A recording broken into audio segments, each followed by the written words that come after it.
There are, unfortunately, a lot of bodies on Everest. My understanding, I think it's about 160 bodies now of the over 800 climbers who have reached the summit. And many of those bodies are on the mountain. Someone dies on Everest and you get a phone call. You have nothing to relate it to. You wouldn't believe it. You'd hang on for days thinking someone would emerge from the storm alive. People believe that it's a simple jaunt up Everest. The movies and the books kind of have glorified it in a sense, and so you feel as though if you have enough money, you're strong, fit, 21 and invincible, you too can climb Everest. The danger of Everest has possessed mountaineers for decades. 1 in 7 climbers who have reached the summit has died on the mountain. Since the mid-1980s, for large fees, commercial expeditions have been offering guided services to take amateur climbers to the top of the world. In 1999, 22-year-old Michael Matthews, a high-flying trader from London, paid $40,000 for his shot at the summit. But the organization of the expedition Michael joined fell apart, and he found himself alone, separated from his team, fighting a vicious storm.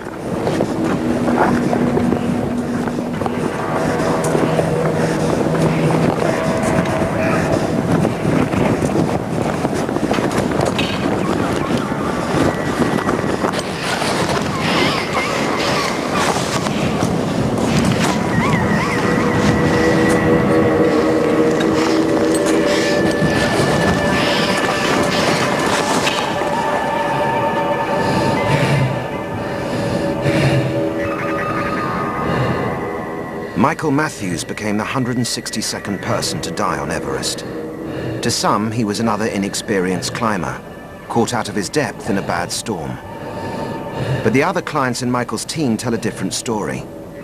They feel the expedition was a shambles, and Michael's death might have been avoided. This is the story of how a trader from the city came to be alone and dying in Everest's death zone.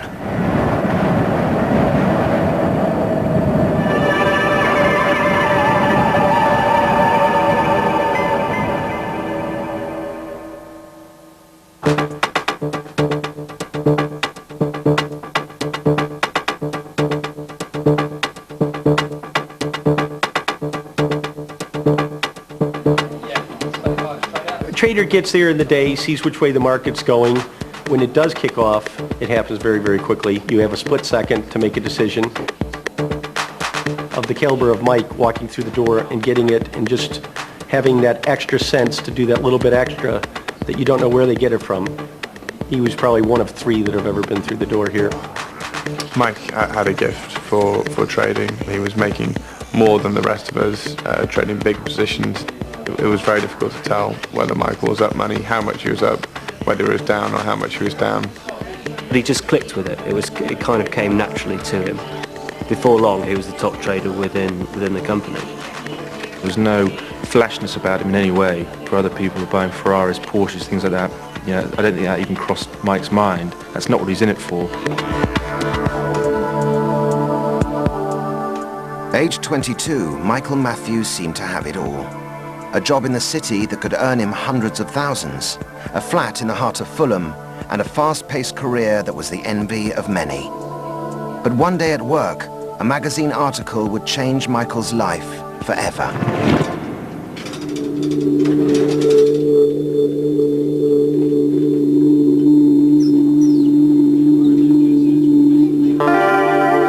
As far as I can remember, it first happened when I picked up a magazine, something like FHM or GQ, and there was an article about various activities that involved a bit of risk, but things that were really worth going after. And one of them was an article on Everest.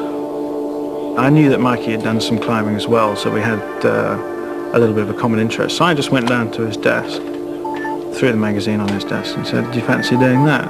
And he just looked down at it and said, "Yeah, all right then." And honestly, that was how it all started. It was just this idea, hey, let's go and do this. And it sounds quite flippant now. You know, it was just the start of an idea, and you're always going to be fairly optimistic when you start things off, aren't you? The company featured in the article were the British-based outfit OTT.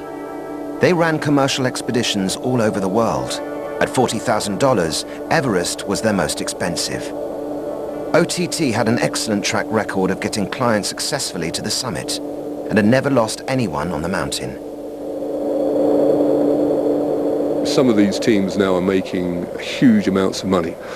We're really selling almost an ego thing. I suppose here we are offering Everest, and the profit margins are fairly reasonable. One team is charging 30,000, another 40, 50, 64, 100,000. The profit margins are significant. Time and time again, we see people with a whim and money to satisfy that whim. They come here, and teams are prepared to take them. And yet, when you really look into it, they've got no experience whatsoever. And that's dangerous at the end of the day. Unfortunately, a lot of people hope that the mountain is going to turn them round. They're going to take one look at the mountain and decide that their experience clearly is not up to it. I'm not sure that's right.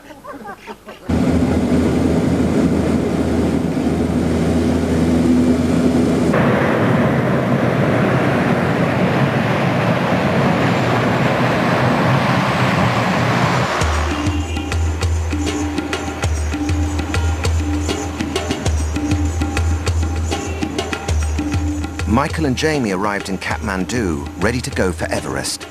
They'd signed up with OTT and met the criteria for the expedition by summiting Aconcagua in Argentina, the highest peak in the Americas. Everest was to be the start of a great adventure together.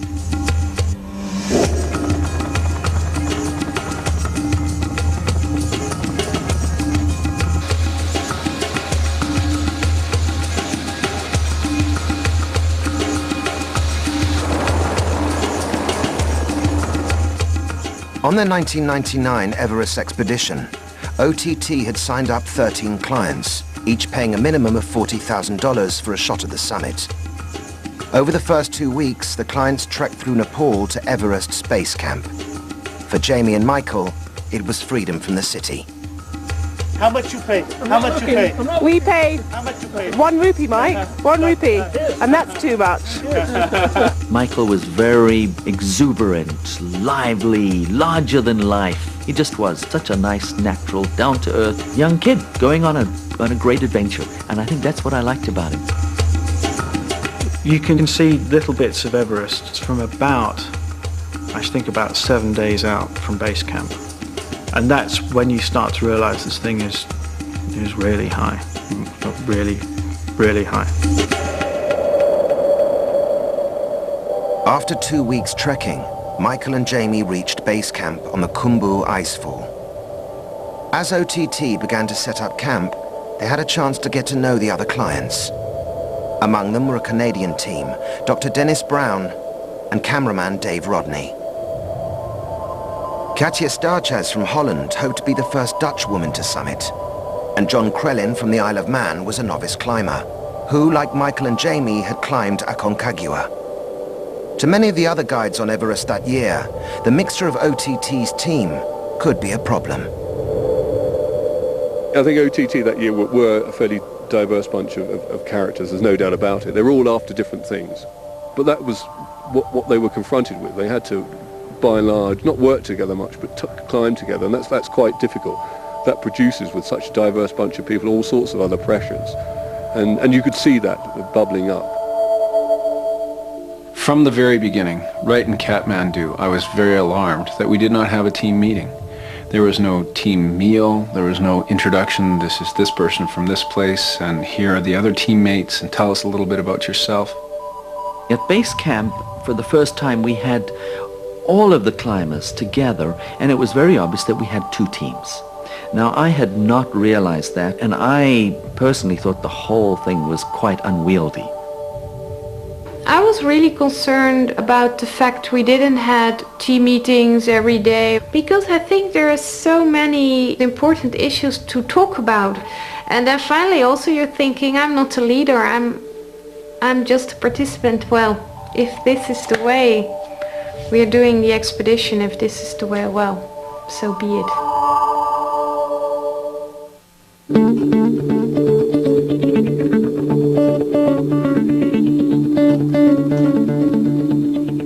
Although the clients had concerns about the ad hoc nature of the team meetings at the start, they soon had a bigger worry to focus on. They faced another 11,000 feet to the summit of Everest. The route they would take passes through 4 camps. To acclimatize, they had to start climbing the mountain in stages. The first obstacle was the icefall, one of the most dangerous parts of the climb. So, good morning everybody. It's just before 8 o'clock on April the 11th. Here we are at, 18,500 feet. Been climbing since, just after 6 o'clock and onward and upward.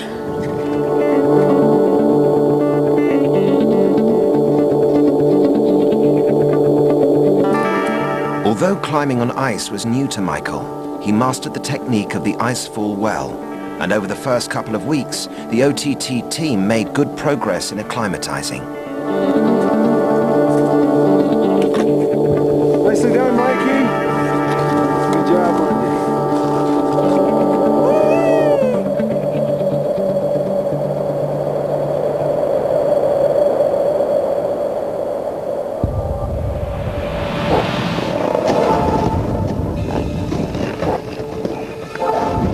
But unlike the rest of the team, things didn't go to plan for Jamie. On his first climb in the icefall, he was struck down with severe headaches, dizziness and exhaustion. His lack of experience at altitude had hit him. Physically, I was feeling like I was just going to collapse. I was feeling like I was losing control of my body, and I was thinking, fuck, this is it, I'm on the way out. I have no control over this. Jamie was in a critical condition and diagnosed as having altitude sickness. The only way to recover was to go down the mountain. His Everest attempt was over, and Michael would be left alone. Mike was upset that I was going, and I was upset to be leaving Mike. We'd done everything together as a team up until that point, although it was becoming clear that even if I did carry on, we were going to be doing things separately because he was leaps and bounds ahead of me in his ability to acclimatize and to just climb the mountain. My last words to Mike were I told him I loved him and that there were lots of people who loved him that were waiting for him at home. Not to take any unnecessary risks. He said, I know, I won't. Tell everyone at home I love them. I'll see you in 6 weeks. And that was pretty much the last few things we said.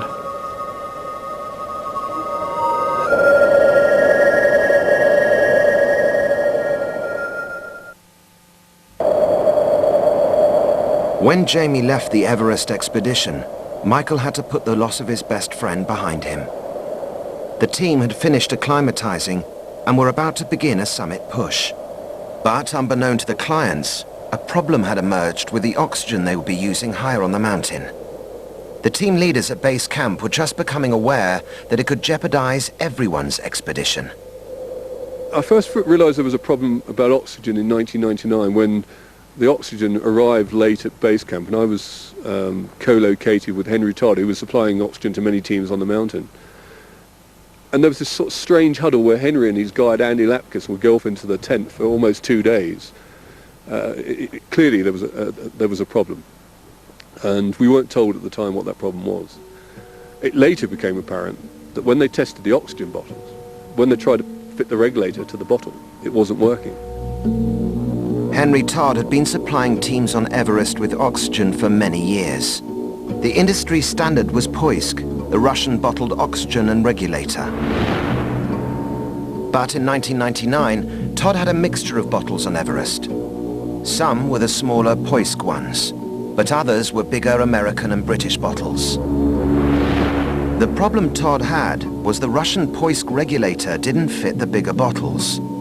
To make it work, they had to file down the thread on the connection or insert a small plastic pip. Either way, it was proving difficult to get to work. In their brochure, OTT stated they only use Russian oxygen.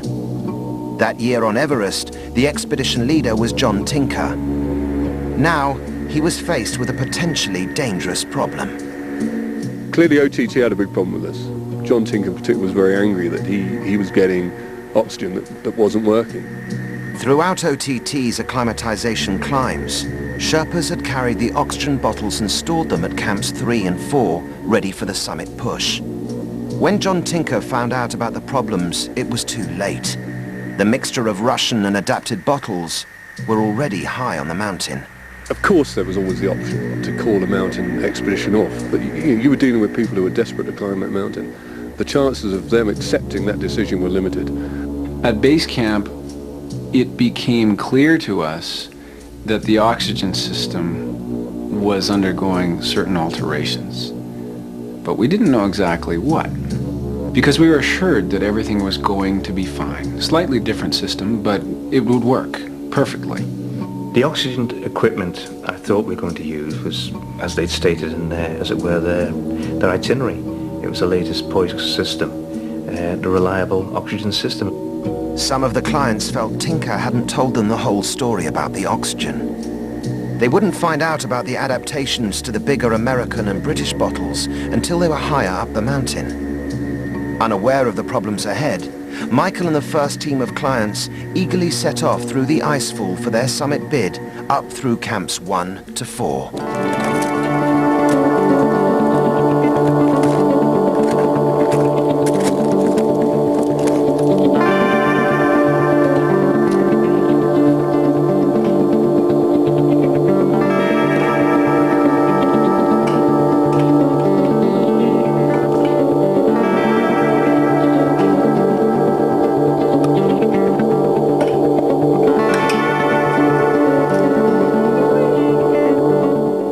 Once through the icefall, the team made it to Camp 2, also known as Advanced Base Camp.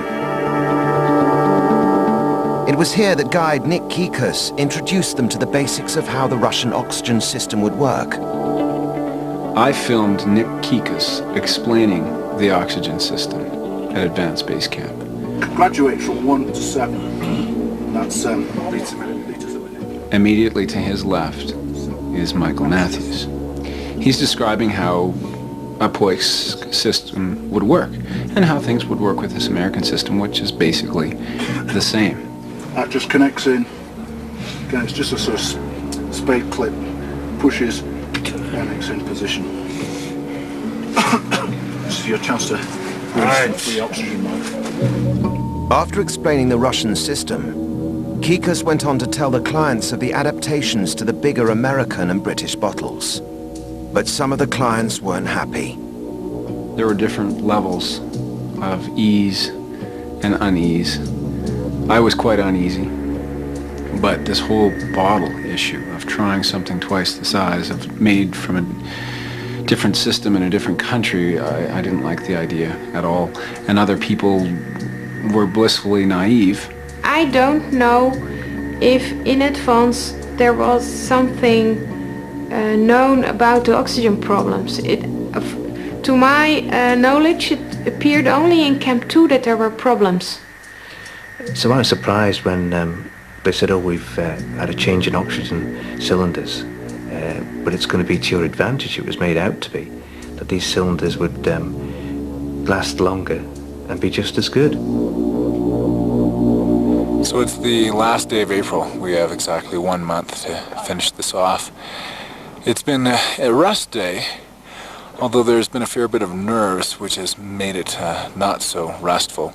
There's quite a big concern regarding the amount of oxygen bottles that we have, and regulators and masks and all that sort of stuff, but we're going to leave that up to all the other boys to figure out. That's what we're paying them the big bucks for. From Camp 2, Michael and the team made it through Camp 3 and the final steep climb into Camp 4. After spending the night there, weather permitting the following day, they would stand on top of the world.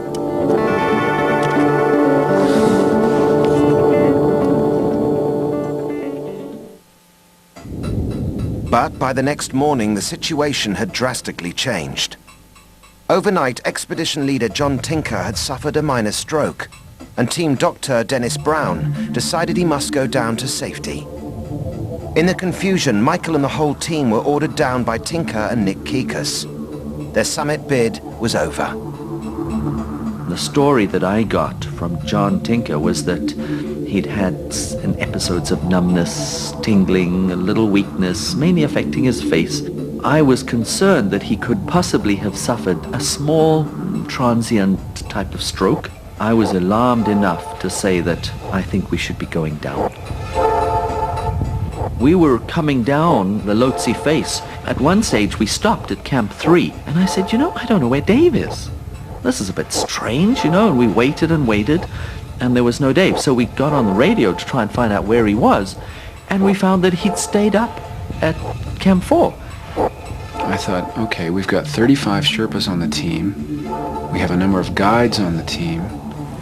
Why is it that an entire team would go down? I thought, while we're here, if we can take a shot, we should take it. Kikas got on the line and said, you go up, you can consider yourself off this team. Unless you come down immediately, your trip is over. Reluctantly, Dave Rodney agreed to go back down to Camp 2. The following day, Tinker and the team headed back to base camp.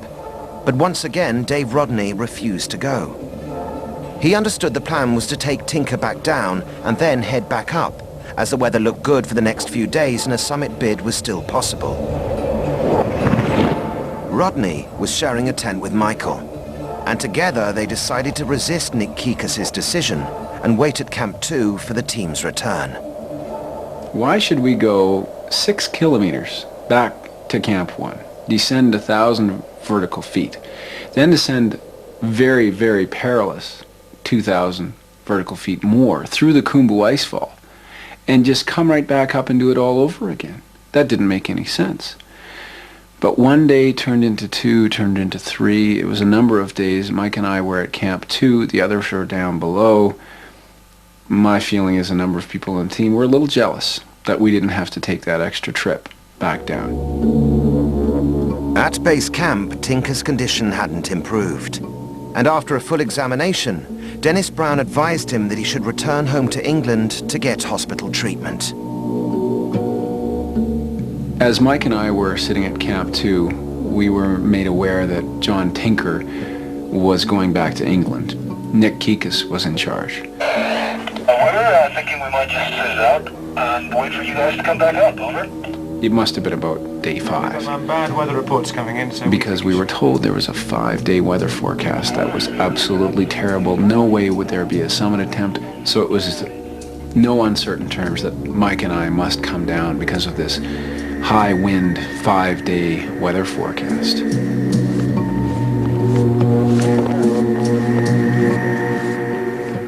Mike and I, after descending from Camp 2 to base camp, the first thing that we found out about, I believe it was from Dennis, was that we were going straight back up. Not the next day, but the day after that. I was blown away. Had the weather forecast changed like that?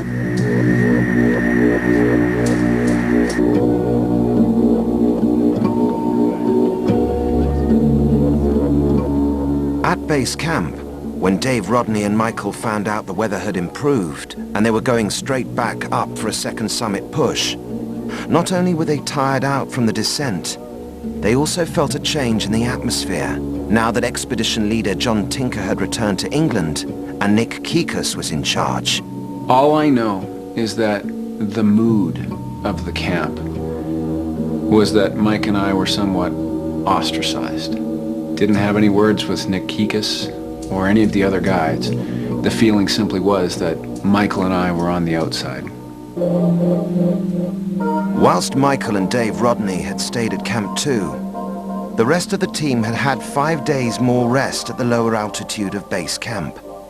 There, they'd been able to regain their lost energy quicker from the first aborted summit bid, a factor which worried Dennis Brown. When we set off from base camp again on our second attempt, Dave Rodney and Michael Matthews had only had, I suppose, a day and a half rest at base camp, and that did concern me. Primarily concerned with Michael, because he seemed to be slowing down. He wasn't quite his bright, cheery self. He was having more trouble getting up early in the morning. He just seemed to be a little slower. I think that false ascent and the turnaround at Camp 4, coming down, and then spending a couple of extra days at Camp 2 had taken a fair amount out of Michael. He'd slowed down quite a lot. I was just hoping that his natural strength would be able to carry him up. As Michael and the team set off on the second summit push, they faced a long couple of days climbing back up to Camp 3. As other team members forged ahead, both Michael and Dave Rodney were a lot slower. By the time they reached camp, they were beginning to feel the strain. I checked my watch here and it tells me it's almost 8 o'clock. Just over 23,500 feet. We must be at Camp 3. What a day this has been, May the 11th. Boy, did I ever suck wind from ABC to the bottom of the Lhotse face. If it wasn't for my good friend Mike Matthews, with a little pep talk, I don't know if I would have made it, buddy. It's true. Hey, shine the light on your face. How you feeling, pal? I'm feeling just fine. Oh yeah? It's like golf because of the dry air, but I'm sure Dave's soup will make everything all right. All right, anything to add to the viewers at home? Well, just the soup over here. Just how wonderful it looks. Whoa, it looks like we're ready to eat, buddy.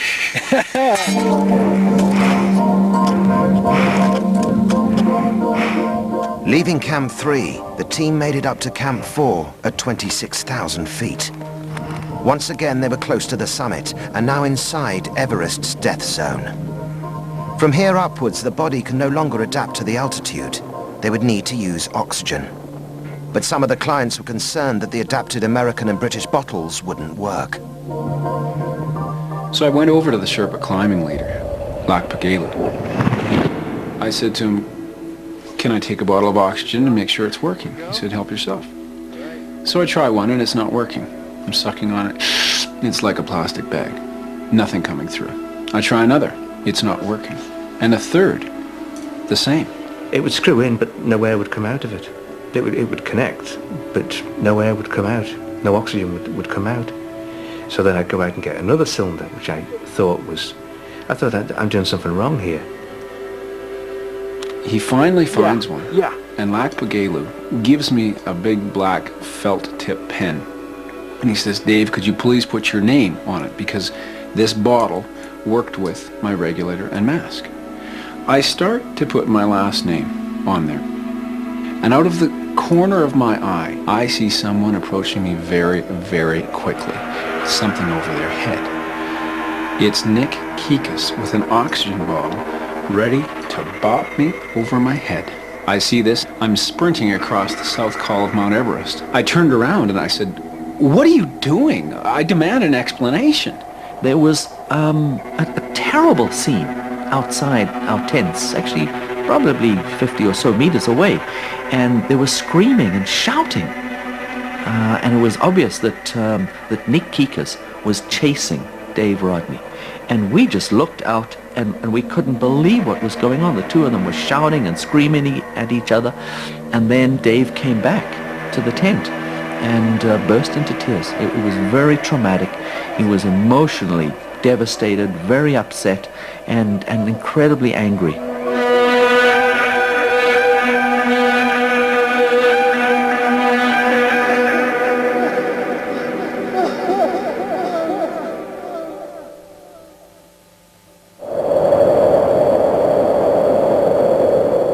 Kikas claims Rodney's account is pure fabrication and blames Rodney for interfering with his leadership and organization of the oxygen bottles. It was only hours before the team would leave in the pitch black of night for their summit bid. Now was the time that good organization was vital, especially for inexperienced clients like Michael. But after the confrontation, the atmosphere at Camp 4 hit rock bottom. Things began to fall apart. We should all have had a very good, solid talk. This is what will be happening because you're all coming back alive. Some of you may not get to the summit, but you're all coming back alive. And that philosophy was never really communicated to any of us, and especially to someone like Michael, whose ego and whose confidence level said, "I'm getting to the top. no matter what. When you ask a question of what was the organizational feeling going into our final summit attempt, I can't help but laugh because the word organization doesn't belong in the sentence. Things were thrown together. From the start, it was an accident waiting to happen. I recall talking to Michael. I'm sure I asked him, are you ready, set, go for the summit? And of course, Michael was so confident. And he said, yes, he was ready to go. And he was a little slower, but not to worry, he would be fine.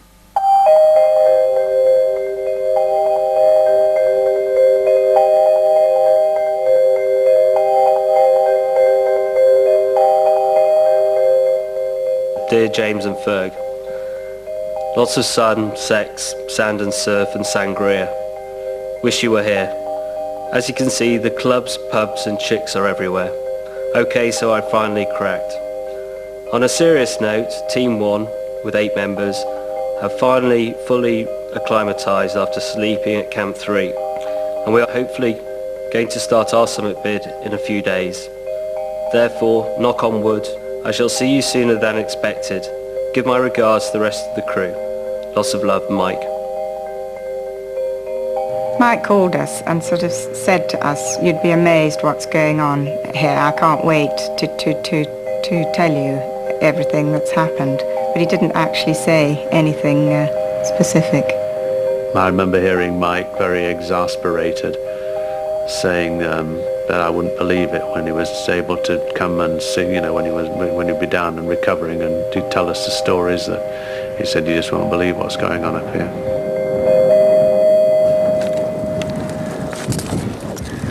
Give me a look, Dennis. Putting the crampons on, buddy? Here we go. All right. 10 midnight, and we're heading off. This is the big one. Let's hope the weather's good for us. Betcha. Here we go.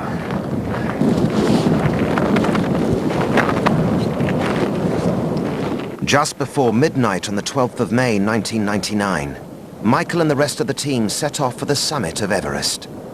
They'd scoured Camp 4 to find as many oxygen bottles as they could that seemed to work. And although unsure of the organization, they headed into the night. I think it was either going to be the 12th or the 13th that they summited. And when the 14th, we hadn't heard anything. I started saying to David, why haven't we heard anything? It was possibly the next day that we got a call from John Tinker, first thing in the morning, who said that Mike had been lost on the mountain for 20 hours.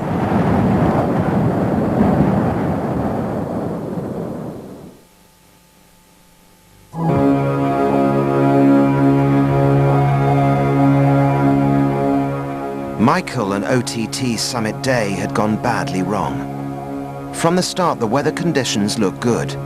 The wind was quite high, but the sky was clear.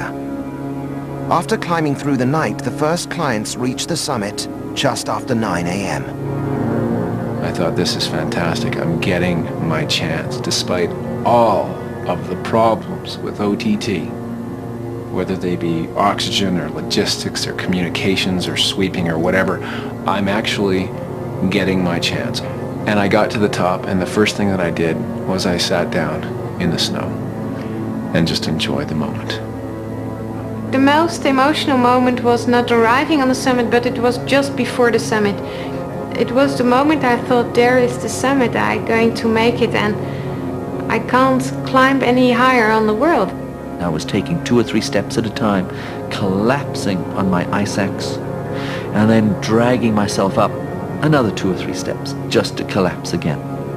For some reason, Michael had slowed even more than his teammates on summit day and had fallen way behind. As the team were beginning their slow descent back down to Camp 4, they passed Michael on his way up. Some distance behind him was guide Mike Smith. Head Sherpa Lakpa Gelu felt that Michael was too far behind and moving too slowly to make the summit safely. The wind was growing stronger and the weather could change. He told Michael to turn around and go back down. Lakpa Gelu had been coming down from the summit, had just come down the Hillary step, and Michael was going up. and because of the wind, he yelled at him. He said he had to yell because of the wind, and he yelled at him, "You must turn around now." But guide Mike Smith didn't know a Sherpa had told Michael to turn around and said he would accompany him to the summit. There was still time.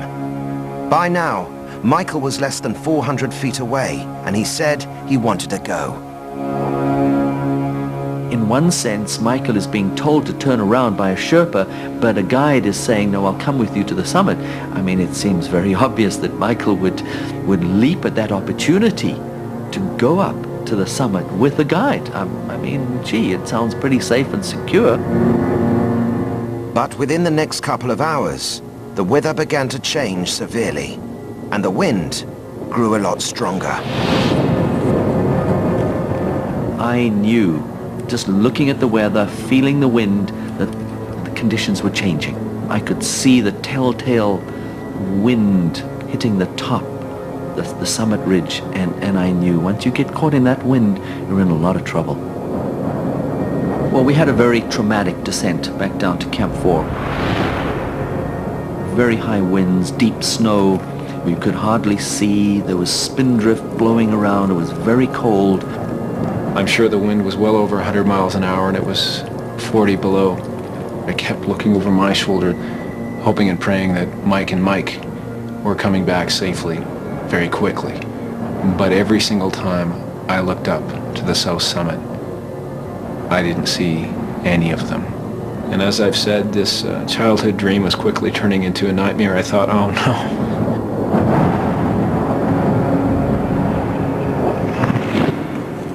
Michael and guide Mike Smith reached the summit at midday, when the weather still seemed fine.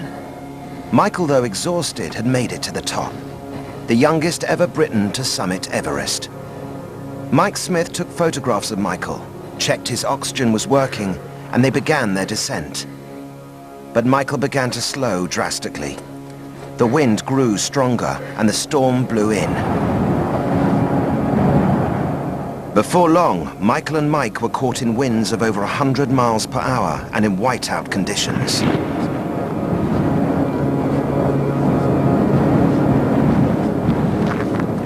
It wasn't until dusk that Mike Smith staggered into Camp 4, where the rest of the team were desperately trying to shelter from the storm. But Michael Matthews wasn't with him. I think it was 2 hours after I arrived in Camp 4 that Mike Smith arrived in the tent. So I was the first person, I think, to know and to hear that Michael was missing, and he came back alone.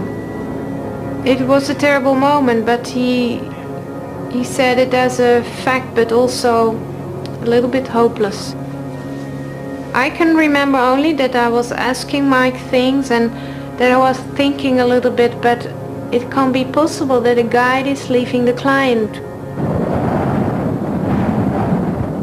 The storm raged all night long at Camp 4, and the team struggled to fight off the freezing temperatures. By the next morning, it had grown worse, and the clients were exhausted. Nick Kikus and Mike Smith decided the team should head back down the mountain. Any search for Michael now would only risk more lives. The weather was so bad, we were trying to almost stay alive in a sense, but far worse than that was the inner turmoil that was going on, just knowing that we had turned our back on Michael in a sense. We'd left him up there, and there was very little likelihood that he would have survived. I desperately wanted to run up that mountain and carry him down.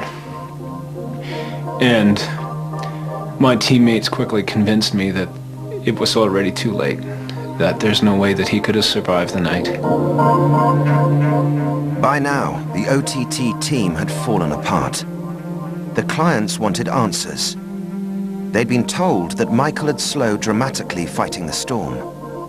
Mike Smith had gone ahead of Michael to cut a path through the snow and pull out the rope they were following. But the clients wanted to know more. How had Mike Smith lost contact with Michael? A meeting between the guides and the clients was called on the last night before they left for home.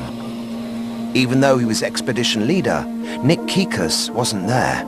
so Mike Smith was left to answer the questions alone.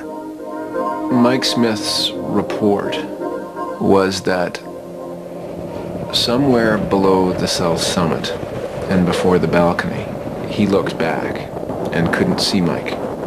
He waited for some time. He tried to get radio contact, he said. That didn't work.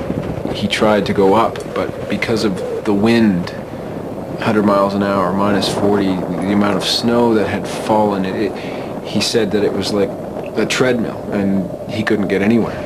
He waited some more. He made another radio call for help. His toes were getting very, very cold. And he decided that it was best that he went down without Mike. I just don't understand how a guide puts himself in that position where he gets so far ahead that he looks back and he can't see his client. He can't get up to him. He can't get help from down below. So he leaves. That's not good enough. After Mike Smith's explanation, the mood of the meeting changed. More of the 13 clients began complaining about the oxygen they'd been given on summit day. The first to talk about having trouble with oxygen was Augusto Ortega. He said that his cylinder was cutting in and cutting out whilst he was climbing, and he was upset about the oxygen that he was supplied with. And then Constantine Niarchos came in, and he too had had oxygen problems.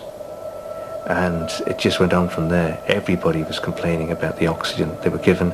It wasn't right, it was just cutting in and cutting out. So then Mike Smith, he apologized. He said, I'm sorry about this. He said, it appears that Henry Todd, this guy called Henry Todd, he supplied the oxygen cylinders. And he was sorry that they didn't work. And that was it. He was just sorry. It was just bizarre. He then turned around and said to us all, looking at me especially because he knew I'd fallen out of OTT the way I'd been treated. And he said, let's not mention this problem of oxygen to the Matthews family because it will only upset them.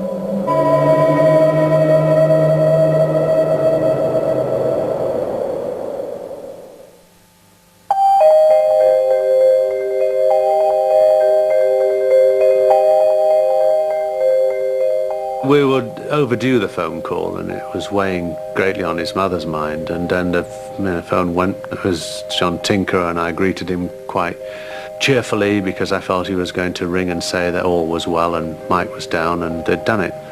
And in fact, he said that it was difficult news. Everybody was down bar Mike. Mike was up there. There'd been some sort of accident. Information was sketchy. I replied by asking if there was anybody with Mike, and there wasn't. And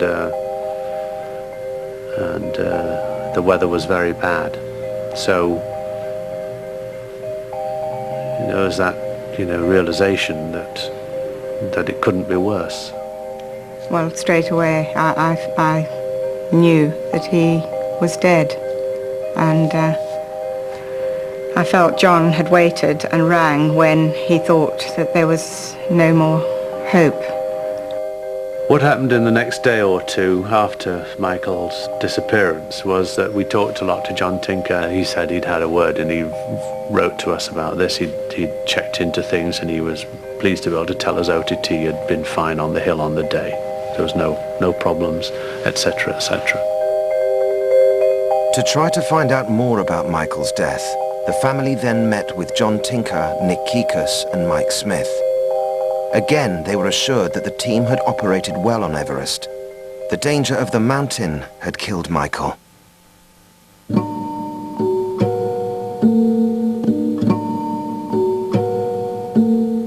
Things changed. We started our family, to try to adjust as families do to the loss of a much-loved member.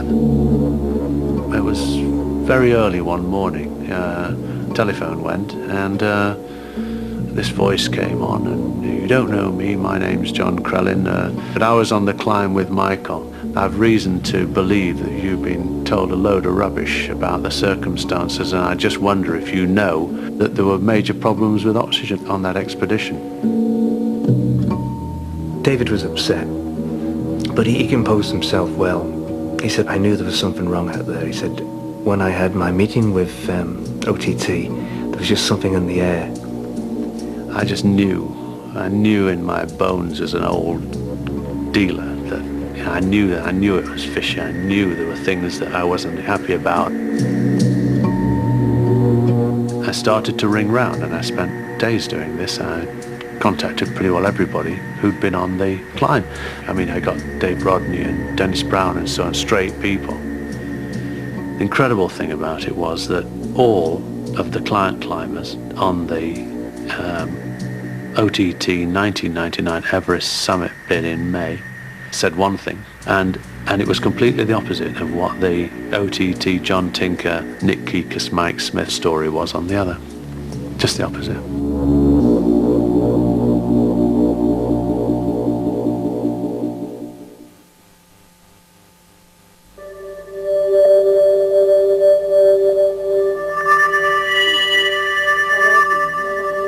It's been 2 years since Michael's death.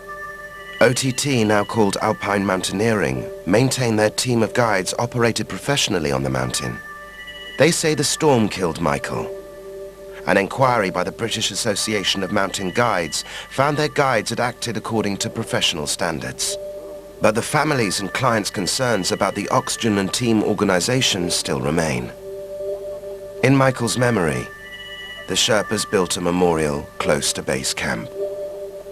The questions that our family would like answering about Michael's death is whether or not he was provided with proper oxygen, whether or not he was deserted descending from the summit of Mount Everest by his professional guide, and whether or not the stories of shocking mismanagement and ill-tempered behavior on the hill are true, or whether they're not. It was too soon for Mike to die. He was only just 22. It doesn't seem fair that he was taken from us. I think what happened to Mike will always be a mystery in part. But it's one of the reasons I think you can't guide up there. In those circumstances, at that height in the world, it's by and large every man for himself. What's really crucial is why Michael wasn't better looked after. That's really the bottom line. He was slow, maybe his oxygen was malfunctioning. Why weren't the watchdogs put onto him? Watch Michael like a hawk. It should have been the best day of my life.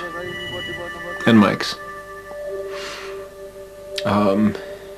In pretty much everywhere it was the absolute worst. Was it worth the summit? Was it worth the trip? Absolutely not. Would I trade the summit for a safe return with Mike? Absolutely.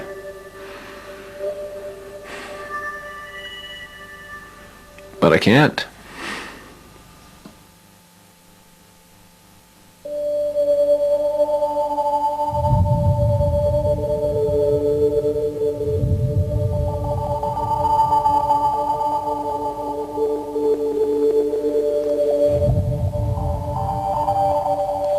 Next Wednesday at 9, an intimate insight into Mick Jagger's personal life in Being Mick.